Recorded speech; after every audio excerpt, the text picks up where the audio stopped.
Kung lubog ka sa utang, mainam na gawin niyo na po ito at wag niyo itong palalampasin dahil ako rin po, favorite ko 'tong pampaswerteng 'to. Ano po ba ito? Simple at napakaepektibo, bagamat kailangan lagi lang natin palitan. Ano po ba ito mga bossing? Ito ay ang tubig. Maglagay kayo ng isang basong tubig sa gilid ng pintuan ng inyo pong main door or kung meron kayong jambala na nilalagyan ng tubig, mainam, lagi niyo siyang papalitan ng tubig. Swerte po yan mga boss. Kayo mismo mga boss, kung kayo po kung ngayon mailap ang swerte, hindi niyo pa ito nagagawa. Tapos ginawa niyo po siya. Basta everyday napalitan niyo ng tubig, lalo na kung marami kang pagsubok, mapapansin niyo po yan, mas gagaan yung daloy ng swerte. Tapos lagyan niyo pa ng isa pang asin mga bossing, halimbawa asin, tabihan niyo po siya tapos kada palit mga bossing, halimbawa palit ng tubig, kada 24 oras, yung asin naman every week, pinapalitan po yan.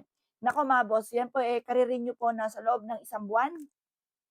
At kung ngayon ay lubog ka sa utang, mapapansin niyo gagaan yung daloy ng swerte. O paano mga bossing, kung kayo napakaraming problema, lubog sa utang, huwag ka na magpatumpik-tumpik pa, gawin niyo po ito at magpapasalamat ka sa pampaswerteng yan. O paano mga boss? Good luck po sa inyo po lahat.